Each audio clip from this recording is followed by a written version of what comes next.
Hello students, कैसे हैं आप लोग। तो आज हम सॉल्व करेंगे बहुत ही इंपॉर्टेंट, बहुत ही फेमस क्वेश्चन जो कि नीट 2013 में आया है और जानेंगे इसके पीछे कॉन्सेप्ट क्या है। तो चलिए चलते हैं दोस्तों, सॉल्व करते हैं इस क्वेश्चन को। पढ़ते हैं पहले कि a rod P Q of mass M and length L is hinged at end point P.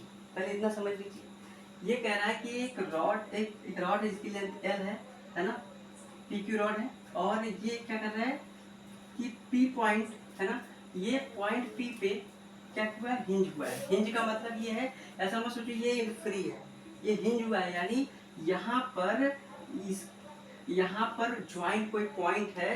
यानी अगर ये पॉइंट है, फ्री नहीं है, ज्वाइंट पॉइंट, ठीक है। अगर क्या, आगे पढ़ते पहले क्वेश्चन तब समझते हैं, ठीक है। अगर मतलब अब क्या, देखो उसके बाद क्या कह रहा है question, the rod is kept horizontal, ठीक है, by a massless string tied to point Q as shown in figure. ठीक, यानी जो पॉइंट क्यू है वो एक मासलेस स्ट्रिंग से जुड़ा हुआ है, ठीक है। यहाँ आप देखिए रिजिड सपोर्ट है, यहाँ से एक स्ट्रिंग निकली है और इसका जो दूसरा एंड जो कि क्यू है ना, इस रॉड का पहला एंड पी है जो कि हिंज है, हिंज में जुड़ा हुआ है, ज्वाइंट है, ठीक है। हिंज पॉइंट का मतलब तो जो हिंज पॉइंट का मतलब ये होता है कि ऐसा पॉइंट जहाँ पे कोई रॉड जुड़ा भी हो और उसके अबाउट क्या हो, रोटेट होने के लिए फ्री हो, फ्री टू रोटेट हो, ठीक है। वो पॉइंट हमारा हिंज पॉइंट है। और ये पॉइंट क्यू है, ये जो पॉइंट क्यू है ना, ये एक मासलेस स्ट्रिंग से जुड़ा हुआ है, ठीक है। ठीक है, हाँ सर समझ में आ गया, ठीक है। सोनी ना फिगर इतना सुनना है। अब क्या कह रहा है कि व्हेन स्ट्रिंग इज कट, जब इस स्ट्रिंग को काट दिया जाता है। अब कैसे काटोगे, कैंची से काट दो, ठीक है। काट दिया जाता है, the initial angular acceleration of the rod is, तो इसका इनिशियल एंगुलर एक्सेलरेशन कितना होगा, ठीक है। चलिए सॉल्व करते हैं। तो दोस्तों एंगुलर एक्सेलरेशन जो कि हम अल्फा से डिनोट करते हैं वो पूछ रहा है कितना होगा, ठीक है, अल्फा कितना होगा, ठीक है। तो आइए समझते हैं कि इस क्वेश्चन में कि हम कैसे इसको सॉल्व करेंगे, इसके पीछे कॉन्सेप्ट क्या है। तो दोस्तों ऐसे समझते, जब ये पॉइंट पी हिंज पॉइंट है, यहाँ से हम क्या लगा दे रहे हैं, यहाँ से हम एक सीजर लगा दे रहे हैं ना, कैंची, कैंची से लगा करके इसको काट दे रहे हैं, ठीक। जैसे ही धागे काटेंगे ये पॉइंट क्यू तो फ्री हो जाएगा, ठीक है। लेकिन ये पॉइंट पी क्या है, हिंज पॉइंट है, तो ये क्या करेगा, देखो ये मान लीजिए रॉड है, अब हमने यहाँ से काट दिया तो यहाँ पे तो कोई भी फोर्स लगेगा नहीं, ये फ्री हो गया, ये स्ट्रिंग टूट गई ना, तब ये क्या होगा, फ्री टू रोटेट हो जाएगा, यानी रोटेट होना शुरू हो जाएगा। जब रोटेट होगा तो कोई ना कोई टॉर्क लगेगा, वो टॉर्क कितना होगा, टाउ होगा, ठीक है। तो अच्छा जब ये टॉर्क लगेगा तो किसके वजह से लगेगा, कोई ना कोई फोर्स होगा ना, वो फोर्स होगा इस रॉड का वेट जो कि इसके मिड पॉइंट पे लगेगा, वो होगा एम जी।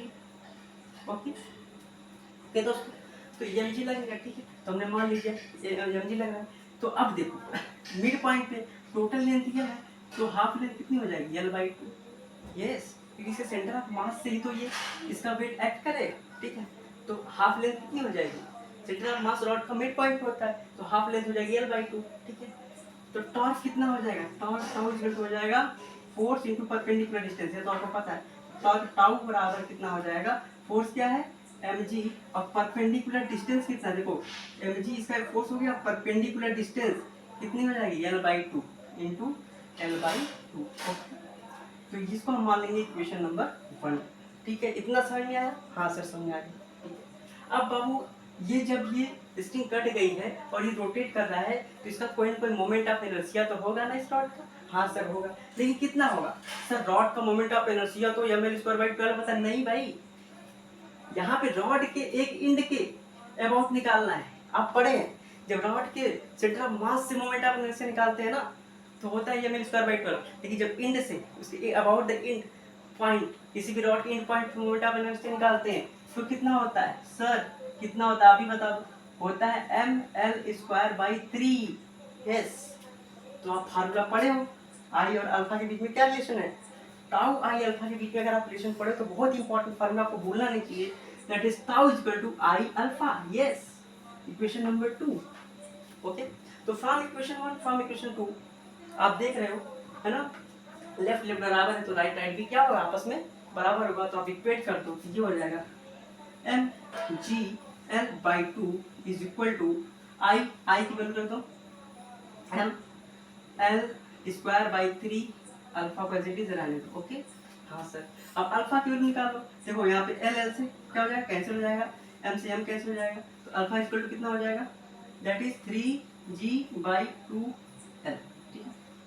कहोगे सर आप स्मॉल एल लिखो, कैपिटल एल लिख दो। ओके, मैं कैपिटल एल लिखता हूँ। देखो परेशान नहीं होना है, जब कैपिटल एल दिया है तो कैपिटल एल रख लो। ठीक है, तो भी आंसर उतना ही आएगा।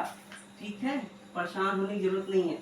तुम लोग थोड़ी थोड़ी बातों पर परेशान। देखो फिजिक्स में क्या आता है ना, जितने भी आप अल्फाबेट देखते हो ना, वो आपको डिस्टर्ब करेंगे। कभी स्मॉल एफ को फ्रीक्वेंसी दिखाता है, कभी स्मॉल एफ को फोकस। उससे मतलब नहीं रखना।